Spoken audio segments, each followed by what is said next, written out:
Strategies होती हैं जो जनरली यूट्यूब पे आपने एक बार सर्च किया कि यूपीएससी या how to crack UPSC in one day, how to become IPS IAS in one day. ये वन डे वाला काम नहीं है सर, और सर ने ये मेरे से मतलब बेहतर समझा दिया है कि मतलब वो गूज़बम्प उस टाइम यदि नहीं आए होंगे ना तो मतलब मुझे नहीं लगता कि वो मतलब वाली बात थी। तो ऐसी स्ट्रैटेजीज जो मैंने पिछले 8 से 9 साल के इस करियर में लोगों को कहीं मदद कर दी या ऑफ कोर्स रिजल्ट जिनका मिल गया जिनसे, वो चीज़ें मैं आपको बताऊंगा। पहले मैं ये कंफर्म करना चाहूंगा कि कितने ऐसे छात्र हैं जो इस प्रिपरेशन के फेज में आ चुके हैं। प्लीज रेज योर हैंड ताकि मुझे थोड़ा क्लियर हो जाए चीजें कि प्रिपरेशन के फेज में आ चुके हैं। ठीक है, और कौन सोच रहा है मतलब ऐसे कि करूंगा, अब थोड़ा सा हाथ उठे, और कौन मजबूरी में बैठा है यहाँ पे। शुरू के 3-4 मिनट में इसी चर्चा में लगाऊंगा कि पिछले 8 से 9 साल के करियर में, मतलब पढ़ाने के करियर में, कुछ ऐसे स्टूडेंट मिले बड़े यूनिक थे वो, है ना। यूनिक इन द सेंस कि बचपन से 10th जैसे आपका क्रॉस होता है ना, उसके बाद एक नया दिमाग में संतुलन बिगड़ने लगता है। मतलब एक तरफ आप मिठाई खिला रहे होते हो लोगों को, बट वो लोग ये भी सोच रहे होते हैं कि अब बेटा क्या करेगा आगे। मतलब जो है ये 10th का एक फेज होता है, क्योंकि सब्जेक्ट समझ में नहीं आ रहा होता क्या करना है क्या नहीं। आप चलो मान लीजिए कंफ्यूजन है तो फिर कोई बड़ा भाई, ये भाई पुराना भाई जो भी है, मतलब उससे जुगाड़ कर लेते हो कि बता दो क्या करें हम। वो पूरा जीवन का अनुभव आपके सर पे लगा देता है। मतलब एक तो वो फेज हुआ आपका। इसके बाद मान लीजिए चलो आपने डिसाइड कर ही लिया कि चलो मैथ्स लेना है, कॉमर्स लेना है, आर्ट्स लेना है, जो भी आपने लिया।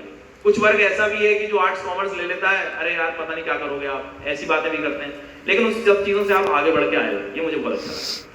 तो ठीक है, फिर 12th का एक फेज आता है। 12th के फेज में अलग ही मतलब परसेंटेज की भागा दौड़ी, और कुछ जिन्होंने वो मैथ्स बायो ले लिया तो वो एंट्रेंस के पीछे भाग रहे होते हैं।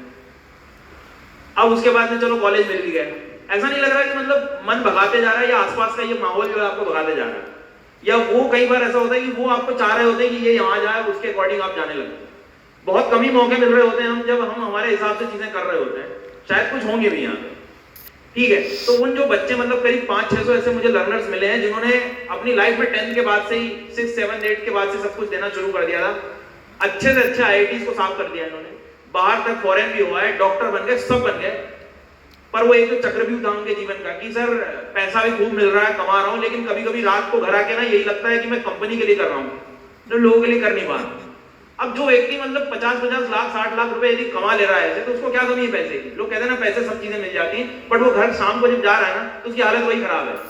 मतलब ये ऐसी खराब है कि सर कभी मतलब ही ऐसा लग रहा है कि ये सब कंपनी, नेक्स्ट डे वही उठो वही चीजें कि ये करना है ये करना है, वो एक सिंगल लूप में आप चले गए। तो बोले, अब मैंने कहा अब क्या, बोले नहीं सर मतलब चीजें कुछ ऐसी हो, अब आगे, अब तक तो चलो ठीक है लोगों ने चला दिया मुझे, पर अब मैं कुछ अपना करना चाहता हूं। और ऐसे लगभग सबका एक मतलब बिल्कुल सेम। अच्छा, रिसेंटली लास्ट ईयर का इंटरव्यू प्रोग्राम होता है, इंटरव्यू के पहले मॉक इंटरव्यूज में हम लोग जनरली लर्नर्स के लिए प्रैक्टिस करा रहे होते हैं। तो इंदौर से मैं आया था, तो एक दिन पूरे करीब 9 इंटरव्यूज मॉक इंटरव्यूज लिए मैंने, एंड आप विश्वास नहीं करेंगे 9 में से 8 लोग ऐसे थे जो IIT से पढ़े हुए थे, जिनका मेंस वगैरह सब निकला हुआ। मैं यहाँ ये प्रूव नहीं करने बैठा हूँ कि IIT जल्दी मेंस निकाल लेते हैं। बात क्या है कि मुझे ये चीज समझना था कि सब इतना करने के बाद, कैंपस वगैरह जॉब वगैरह लेने के बाद भी आपकी क्या कमी रहेगी। तो बोलते हैं सर कुछ भी कर लो, इतना पैसा भी हो जाता है, लेकिन आखिरी में जो एक वो हेल्पलेसनेस वाली जो कि मतलब कोई काम हो, मैं काम मेरा हो ही नहीं पाता है, मतलब मैं कुछ करना चाह रहा हूँ या मेरे डिसीजन से चीजें बदल जाएं, वो कुछ हो ही नहीं पा रहा है मेरे से।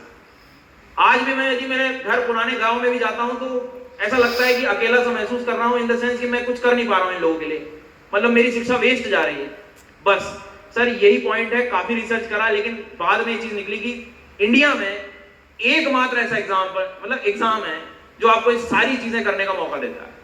और यदि ये थॉट नहीं आ रहा है आपके अंदर तो शायद एग्जाम लिटरली नहीं है आपके लिए, क्योंकि आपका इतना क्रूशियल टाइम चला जाएगा कि आपको पता भी नहीं लगेगा। अब ये बात मैं आप लोगों से क्यों शेयर कर रहा हूं, मैं इसलिए शेयर कर रहा हूं कि आज आप लाइफ के उस फेज में बैठे हो जहां पे सब चीजें आप डिसाइड कर सकते हो, इंस्टेड ऑफ कि अच्छी जॉब लग के 3-4 साल वेस्ट करके और फिर 4 साल के बाद उस लूप में वापस आओगे। आप डिसाइड करने का टाइम आज आपका है, क्योंकि आज यदि आप डिसाइड कर लोगे कि आपकी थॉट प्रोसेस वैसी चेंज होने लगेगी और वैसे आप प्रिपरेशन करने लगोगे। इसीलिए मैं आपसे कह रहा हूं कि जो लर्नर्स यहाँ प्रिपरेशन के लिए नहीं भी आया हो या प्रिपरेशन करने की न सोचा हो, एटलीस्ट आप एक थॉट ले लेना कि करना एक्चुअल में क्या है आपको। और जो आप सोच भी लिया है, किसी सुन के यदि आपने सोच भी लिया होगा ना, तो आप एटलीस्ट ये सोच लें कि जो आप सोच रहे हो उससे शाम को एक्चुअल में नींद आ जाएगी आपको, या आप काम किसके लिए कर रहे हो, उस कंपनी के लिए कर रहे हैं, या आप ऐसा काम कर रहे हैं जिससे सेटिस्फेक्शन मिल जाएगा। मैं अपना पर्सनल एग्जांपल दूं, मैं जब तक क्लासेस नहीं लेता ना तब तक मुझे नींद नहीं आती। आप बिलीव नहीं करेंगे, सुबह में 2 से 3 घंटे की क्लास लेके आया, अब जाऊंगा 3 बजे से, फिर मेरा शेड्यूल है 3 बजे से मेरी क्लास फिर होगी। द रीजन इज मुझे अपने काम में मजा आना चाहिए, फिर वो टाइम वाइम कुछ नहीं फर्क पड़ता मुझे। वो एक बस मैं यही चाह रहा हूँ कि आप लोग ना एक थॉट ले आए अपने दिमाग में कि जो भी आपने डिसाइड किया हो, आप भले ही नहीं आए हो यूपीएससी के लिए, पर जो भी आप करने वाले हो, जो आपने डिसाइड किया वो आपको एक्चुअल में सोने दे रहा है सुकून से। लोग कहते हैं मतलब एक्चुअल में मतलब बचपन से एक चीज सुनते आया हूं मैं कि धन मतलब पैसा, विद्या, खाना और घर हमेशा ये शांत जगह में होना चाहिए। मतलब ये क्या चीजें सिखा रहे होते हैं कि जहां पर आप अपने आप को समय दे पाओ, जहां पर आप अपनी सब चीजों को कर पाओ। तो ये एटलीस्ट आप लोग ये जरूर सोच के जाना यार कि मतलब करना भी है तो क्या करना है ये पता हो आपको एटलीस्ट, नहीं तो ये जो टाइम है ना ये दोबारा लौट के आना नहीं है। मतलब मैं रोज ये लर्नर्स को कहता रहता हूँ कि इस टाइम की कीमत कर लो, मतलब बेसिक चीज है। हालांकि मैं वो वाला मोटिवेशन आपको नहीं दे रहा हूँ कि मतलब वो हमेशा कहता हूँ मैं कि सूखे पेड़ में पत्ते लगा दूंगा, मैं वैसा मोटिवेशन नहीं दे रहा हूँ आपको। बस मैं एक सही गाइडेंस के लिए आया हूँ कि जो मेरे छात्र हैं यूपीएससी की तैयारी करने वाले, मैं अभी 2 मिनट बाद उनको अच्छी स्ट्रैटेजीज बता दूंगा।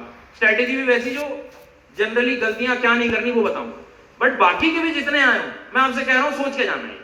इस ऑडी से बाहर निकलो तो क्लियर रहो आप कि सही में जो मैं सोच रहा हूँ वो काम करेगा भी कि नहीं करेगा, या वापस फिर इन्हीं की तरह मैं फेज में आया हूँ। क्योंकि एक बात है, ये सब चीजें या इस एग्जाम के बारे में नहीं कोई सोच रहा ना, मेरी नजरों में सामान्य व्यक्ति से वैसे भी ऊपर उठा हुआ है, क्योंकि सोचना ही एक बहुत बड़ा काम है इसका। भाई साहब जिस एग्जाम का सिलेबस ही मतलब फोटोकॉपी में खर्चा करा दे, समझ रहे हो आप, तो और क्या ही चाहिए इससे, समझ ही नहीं आ रहा होता आधे टाइम। खैर, तो मैंने बेसिक चीजें आपको बता दी कि मतलब शायद काम आ जाए बात। Now coming back to the preparation strategies, जिसके लिए मतलब मैं एक्चुअल में आया भी हूं। तो ये 2 फेजेस में मैं बताऊंगा कि प्रिपरेशन को उन लर्नर्स के लिए जो कर रहे हैं, आप कितने ही इंटरव्यू देख लो, कोई भी टॉपर्स के लिए देख लीजिए। इनफैक्ट अभी परसों जयपुर में ऑल इंडिया रैंक 13 गौरव बुडानिया जी के साथ में बैठा था, आईएएस है वो। तो मैंने ना मतलब उनसे यही चर्चा कर रहा था कि मतलब क्या चीज एक्चुअल में आपके लिए काम कर गई एग्जाम के लिए, क्या चीज आपकी गलतियां रही। बस मेरा मानना ये होता है कि आप अपनी गलतियों को यदि पहचान लें तो आपका काम हो जाता है। और जनरली आपका मन कभी है आपके आगे नहीं आने देगा, क्योंकि उस कंफर्ट जोन में हम लोग को बिठा दिया जाता है। अपना मन हमेशा ये करेगा। आपके हमेशा आप देखना 2 ऑप्शंस होते हैं कोई भी अच्छी चीज करने के लिए। कुछ भी करने जाओगे, अरे यार ये होगा कि नहीं होगा, मतलब एक नया आ जाएगा कि न करने के 10 बहाने आपके तुरंत आ जाएंगे।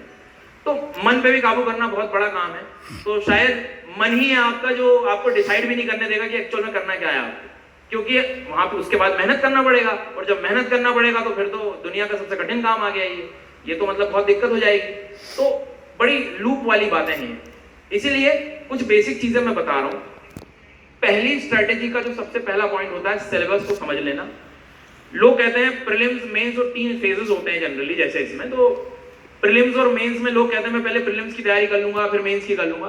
प्लीज नोट डाउन कर लेना, कोई भी लर्नर या कल परसों अमावस्या पूर्णिमा को जिसका मन करे कि मैं तैयारी करना शुरू करूंगा, आप ध्यान रखना पहला पॉइंट, इस एग्जाम की तैयारी मेंस से शुरू होती है। मतलब चीजों को आपको डिटेल में ही पढ़ना पड़ेगा, कोई जुगाड़ व्यवस्था नहीं होगी कि कोई शॉर्टकट बना लूं, कोई ट्रिक बना लूं, कोई जहरीली ट्रिक बना लूं, कोई टॉपर्स नोट चुरा लूं, कोई यहां से फोटोकॉपी की नोट से यहां वहां से कुछ भी ले, कुछ नहीं होने वाला। प्रीलिम्स और मेंस की अलग अलग तैयारी नहीं होगी, इस बात को आप पहला पॉइंट याद रखिए। Second the most important thing is reading newspaper. बचपन से हालांकि एक चीज सिखाई जाती है कि बेटा न्यूज़पेपर पढ़ना चाहिए, बट वो न्यूज़पेपर को आपको ध्यान रखना पड़ेगा। तो वैसे कोई है जो न्यूज़पेपर पढ़ता है? क्वेश्चन पूछ लूंगा मैं, मतलब पढ़ो पेपर में जो भी आप पढ़ो, तो अब सबसे बड़ी दिक्कत ये आती है कि न्यूज़पेपर समझ नहीं आता। The reason is economics, economy in fact, polity, geography और एनवायरमेंट, ये चारों सब्जेक्ट जब पता नहीं होते हैं तो आपको न्यूज़पेपर में कुछ समझ ही नहीं आ रहा। तो मैंने कहा न्यूज़पेपर पढ़ना, तो आपको सबसे पहला काम करना है, आपके जो स्टैटिक सब्जेक्ट्स हैं, ये सिलेबस का ही पार्ट है, इनको ठीक करना पड़ेगा। मतलब ये हो सके तो अपनी प्रिपरेशन की शुरुआत ज्योग्राफी, पॉलिटी, इकोनॉमी, ये 3 सब्जेक्ट्स के, मतलब 3 सब्जेक्ट में से कोई भी आप सिलेक्ट करके शुरू कर देना। मैं रीजन के साथ बताऊंगा सर। जैसे मान लीजिए आपने हिस्ट्री से शुरू कर दिया फॉर एग्जाम्पल, होगा क्या, 3-4 महीने आपका हिस्ट्री ले लेगी और 4 महीने तक हिस्ट्री आप सीख जाओगे। बट न्यूज़पेपर में कोई टर्म यदि आ गया, फॉर एग्जांपल ज्योग्राफी का टर्म आ गया कि मॉनसून से रिलेटेड कोई न्यूज आ गई और मॉनसून इस बार क्यों ज्यादा आ गया, the reason is triple dip La Nina. अब पता ही नहीं है ट्रिपल डिप लानीना क्या है। कोई श्याम मोहन रामू गोलू नाम होता तो समझ भी जाते हैं हम लोग, ये ट्रिपल डिप लानीना क्या होता, फिर कहीं एल नीनो आ जाएगा। फिर कोई रीजन आ जाता है मैडन जूलियन ऑसिलेशन, नहीं पता है क्या है, और ये सिलेबस का पार्ट है। तो न्यूज़पेपर पढ़ना मतलब वो वाला नहीं, ऐड पढ़ रहे हैं हम कि पहले इस्तेमाल करें फिर विश्वास करें, मतलब वैसा वाला न्यूज़पेपर नहीं कह रहा हूं मैं कि हेडिंग पढ़ ली काम हो गया। समझना पड़ेगा, और उस समझने के लिए आपको स्टैटिक। तो लर्नर्स जो गलती सबसे ज्यादा करते हैं वो ये करते हैं, रैंडम कोई सी भी चीज से प्रिपरेशन शुरू कर देते हैं। फिर एक आता है अचानक हवाई जहाज बन के कि मैं ऑप्शनल की प्रिपरेशन शुरू कर दूंगा। मैं कहता हूं न्यूज़पेपर ही समझ नहीं आ रहा तो एग्जाम क्या करोगे जाके देके। तो न्यूज़पेपर समझ में आए इसलिए, द रीजन बता रहा हूं, इसीलिए आपको शुरुआत करनी होगी कोई स्टैटिक सब्जेक्ट से। स्टैटिक में भी यहां वहां कुछ भी नहीं, आपको शुरुआत करना होगा। मान लीजिए किसी ने ज्योग्राफी से किया, तो मैं रीजन बता रहा हूं, 2 महीने के अंदर यदि ढंग से ज्योग्राफी पढ़ ली तो एटलीस्ट दुनिया की सारी कंट्रीज, प्लेसेस, रिवर, माउंटेन, सब कुछ, क्लाइमेट, वायरमेंट, सब, ozone, वोजोन, climate change, global warming, everything सब क्लियर हो जाता है आपको। अब आ जाइए न्यूज़पेपर में, आप कोई भी आर्टिकल देगा, कोई भी रिसर्च देगा, आपको सब पता होती है। नहीं तो बिना ग्लोबल वार्मिंग, बिना क्लाइमेट चेंज, ओजोन होल के बिना आप जब जाओगे उस आर्टिकल को पढ़ने तो इन्वायरमेंट का भी आर्टिकल समझ नहीं आना है आपको। इसीलिए कह रहा हूं कि सब्जेक्ट कौन सा चूज करना है शुरुआत में प्रिपरेशन में आपको पता होना चाहिए। फॉर एग्जाम्पल चीता बोले मैंने यहां से ले आया, अफ्रीका की इस कंट्री से ले आया, अब कंट्री नहीं पता आपको, यूपीएससी क्या करेगा, उस कंट्री के आसपास की 5 कंट्रीज और दे देगा, वहां की कोई रिवर दे देगा। अब आपने वेस्ट कर दिए, चीता तो छोड़ दिया, 15 मिनट 20 मिनट उस कंट्री को देखने में लगा दिए, ये फिर टाइम खराब होने वाली बात है। इससे अच्छा है कि पहले मैपिंग मेरी की है वो वर्ल्ड की, मुझे पता हो नामीबिया बोल रहा है, या मान लीजिए उदाहरण के तौर पे इजिप्ट बोल रहा है, आपको पहले से पता हो। तो ज्योग्राफी से क्यों शुरू करना ये रीजन बताएं। फॉर एग्जाम्पल कोई छात्र पॉलिटी से भी कर सकता है, आपको फंडामेंटल राइट्स नहीं पता, आपको सुप्रीम कोर्ट काम कैसे कर रहा नहीं पता, आपको कोई स्कीम कैसे बन रही नहीं पता है, कोई अमेंडमेंट क्यों हो रहा है, क्या चेंजेस हो रहे हैं, आपको पता ही नहीं है, तो फिर आप कैसे एडिटोरियल्स या कोई भी न्यूज़पेपर को रिलाई कर पाएंगे। वो सिर्फ एक इंग्लिश या हिंदी पढ़ना रह जाएगा आपके लिए। इसलिए मैं कह रहा हूं कि रीजन बता रहा हूं आपको कि सब्जेक्ट को पहले पढ़ लोगे ताकि न्यूज़पेपर, इस बीच क्या करें सर, आप सब्जेक्ट पढ़ने का कह रहे हैं 3-4 महीने लग जाएंगे, तो 3-4 महीने क्या मैं न्यूज़पेपर नहीं पढ़ूं, नहीं, फिर रोल आता है शिक्षक का। तब तक आप क्या करो, ऐसे शिक्षक से पढ़ लो जो न्यूज़पेपर का एनालिसिस करके दे रहा है आपको। क्यों? क्योंकि वो आपको सारी लिंकेजेस बताते चलेगा, वो पहले से आपके लिए काम कर रहा होता है, एक एडिटोरियल समझा रहा है तो वो कम से कम 1.5-2 घंटे उस पर पहले ही लगा के आया है। तो तब तक 3-4 महीने, जब तक कि आपके सारे सब्जेक्ट्स कवर नहीं हो जाते, आप लोग तब तक किसी शिक्षक का सहारा ले सकते हैं। तो 2 सब्जेक्ट क्यों शुरू कर सकते हैं हम, ज्योग्राफी या पॉलिटी, का रीजन मैंने आपको बता दिया। इकोनॉमी से भी आप शुरू कर सकते हो, क्योंकि एक पेज ऐसा भी आता है न्यूज़पेपर में जहां इकोनॉमिक्स के कुछ ना कुछ रिलेशन आपको मिलेंगे। एक एग्रीकल्चर के आपको यदि नहीं पता एमएसपी क्या होता है, ये क्या होता है, कहां से आया, क्यों आया, कौन सी स्कीम आई, सरकार क्या करने वाली है, कहां पर क्या चीजों की दिक्कत होने लगी, इकोनॉमी पता होना चाहिए आपको, इकोनॉमी के बारे में पता होना चाहिए, इंडियन इकोनॉमी क्या करता है, क्या जीडीपी है। आधे समय हमें पता ही नहीं होता है कि ये सनफ्लावर ऑयल क्यों ले रहे हैं, कितना एक्सपोर्ट है, कितना इंपोर्ट है, इसके रूल भी नहीं पता होते हमें। ये सारी चीजें आपको पता होने के लिए आपको बेसिक पता होना चाहिए। इसीलिए मैं कह रहा हूं कि अपनी पढ़ाई जब शुरू करो तो प्लीज चेक कर लेना कि आप सही पॉइंट पे हो। सही पॉइंट मतलब ये कि क्या आप सब्जेक्ट सही चूज कर रहे हो कि नहीं शुरुआती दौर में।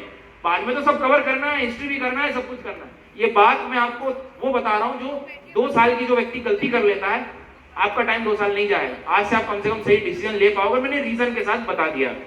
तो कौन से सब्जेक्ट बताए मैंने आपको, एक क्या बताया, ज्योग्राफी, दूसरा पॉलिटी, तीसरा, इनमें से कहीं से शुरू करें। मैं आपको एक मतलब पहला पॉइंट ये बताना चाहूँ, ठीक है। नाउ अगली बात सबके लिए काम है, आप